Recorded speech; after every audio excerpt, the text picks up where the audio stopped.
সংস্কৃত শিক্ষক ক্লাস 11।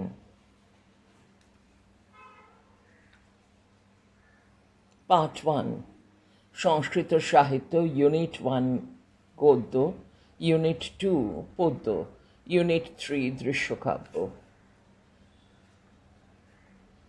পৃষ্ঠা 5 গদ্য, ইউনিট 1 উপমন্যু কথা।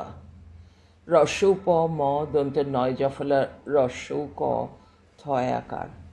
বৈয়াসিক মহাভারতের আদি পর্বে নির্বাচিত অংশ অবলম্বনে গুরুত্বপূর্ণ তথ্যাবলী। ভূমিকা: প্রাচীন ভারতবর্ষের মানুষের জীবন 4টি আশ্রমে বিভক্ত ছিল: ব্রহ্মচর্য, গার্হস্থ্য, বানপ্রস্থ এবং সন্ন্যাস। ব্রহ্মচর্য আশ্রম ছিল শিক্ষা গ্রহণের সময়। এই সময়ে বালক গুরুগৃহে পড়াশোনা করতে চলে যেত। ভিক্ষা, গোপালন, হোমের জন্য কাঠ কুড়িয়ে আনা প্রভৃতি কাজও তাদের করতে হতো। শিক্ষণীয় বিদ্যা ছাড়াও কঠোর নিয়মানুবর্তিতা, সংযম, সদাচার প্রভৃতি সম্বন্ধেও বালক শিষ্য গুরুর কাছে শিক্ষা নিত। গুরু অনেক সময়ে বালককে খুবই কঠোরভাবে পরিচালনা করতেন। মহাভারতের আদি পর্বে 3য় অধ্যায়ে এই রকম গুরু শিষ্যের মধ্যে যে নিয়ম শিক্ষা চলত তার কয়েকটি বর্ণনা পাই। ঋষি ধৌম্যের ধয় ঔকার ময় জফলা একার বয়সন্য র। ধৌম্যের 3 শিষ্য ছিল: আরুণী, আ বয়সন্যরয় হর্ষৌ মধ্যেন্নয় রস্যই, উপমন্যু এবং বেদ। এখানে উপমন্যু কথায় গুরুর কঠিন নিয়ম এবং গুরুর প্রতি নিষ্কম্প গুরু ভক্তির বিবরণ পাই।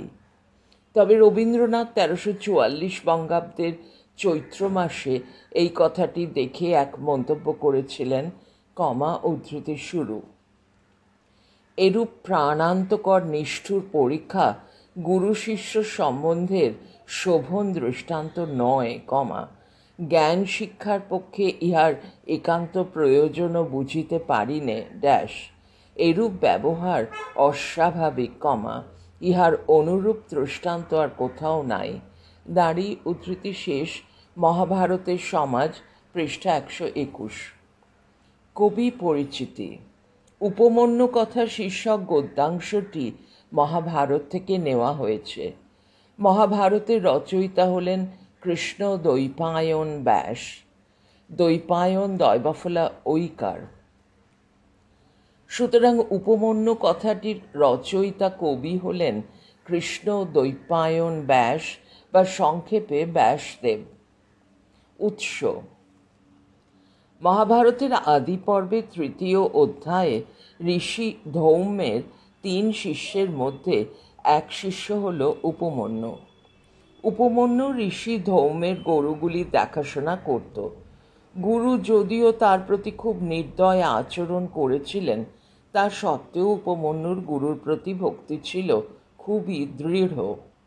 মহাভারতের বিবরণে দেখা যায় উপমন্যু অশ্বিনীদের তালবস্যয় বফলা অশ্বই দন্তের নয় দীর্ঘই অশ্বিনীদের অনেকগুলি স্তুতি করেছিল। সেগুলি পাঠ্যাংশে রাখা হয়নি। এইভাবে সম্পাদনা করে নাম দেওয়া হয়েছে উপমন্যু কথা। বিষয় সংক্ষেপ: একদিন ঋষি ধৌম্য তাঁর এক শিষ্য উপমন্যুকে গরুগুলির রক্ষণাবেক্ষণের জন্য আদেশ করলেন। গুরুর আদেশ মতো সে গরুগুলি দেখাশোনা করতে লাগলো আর ভিক্ষা করে জীবন চালাতে লাগলো। কিন্তু গুরু তাকে বেশ হৃষ্টপুষ্ট দেখে তার সমস্ত ভিক্ষান্ন নিয়ে নিতেন। তা সত্ত্বেও কিছুদিন বাদে তাকে একই রকম হৃষ্টপুষ্ট দেখে হৃষ্টপুষ্ট হয়রি মধ্যাহ্ন শয়টয় পয় হর্ষৌ মধ্যাহ্ন শয়টয় হৃষ্টপুষ্ট দেখে তার বৃত্তির কথা জিজ্ঞাসা করলেন।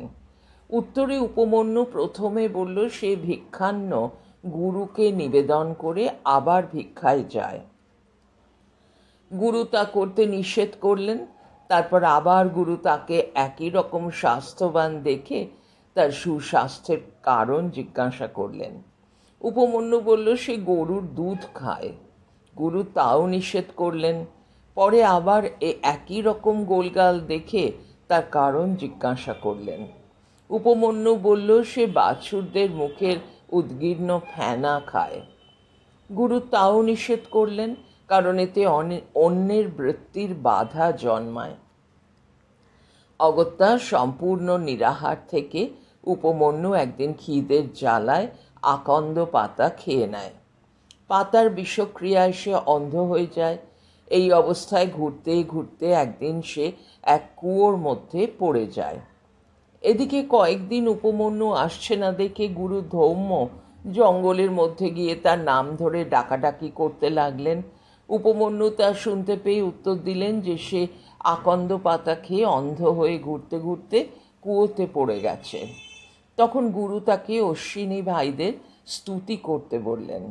উপমন্যু তাদের স্তুতি করলে তাঁরা এসে একটা পিঠে খেতে বললেন, কিন্তু উপমন্যু গুরুকে নিবেদন না করে তা খেতে অস্বীকার করল। তখন দেব বৈদ্যেরা উপমন্যু দৃঢ় গুরু ভঙ্গিতে সন্তুষ্ট হয়ে তাকে দৃষ্টিদান করলেন এবং সম্পূর্ণ বেদ তার কাছে প্রকাশিত হবে এই আশীর্বাদ করলেন। নামকরণ। আলোচ্য পাঠ্যাংশটির নামকরণ খুব সহজভাবেই করা হয়েছে। কথা মানে গল্প। মহাভারতে আদি পর্বে 3য় অধ্যায়ে ঋষি ধৌমের 3 শিষ্যের গল্প বর্ণনা করা হয়েছে। তার মধ্যে একটিতে উপমন্যুর কার্যকলাপ এবং গুরুর নির্দেশ নিয়ে একটি গল্প আছে।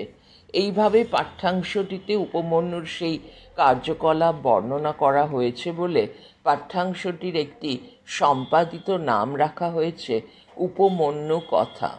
সুতরাং নামকরণটি সম্পূর্ণ সার্থক ও সামঞ্জস্যপূর্ণ। পৃষ্ঠা 6, পেজ 6।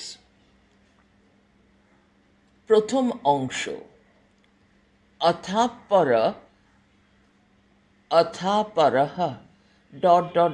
লুব্ধ অসীতি। মূল পাঠ। ক।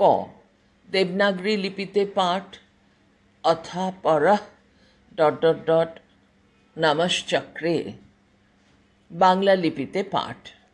অথাপর শিষ্যস্তৈব বায়োদস্য ধৌম্যস্যোপমনুর্নাম দাঁড়ি তমুপাধ্যায় প্রেষয়ামাস দাঁড়ি বৎসোপমন্যো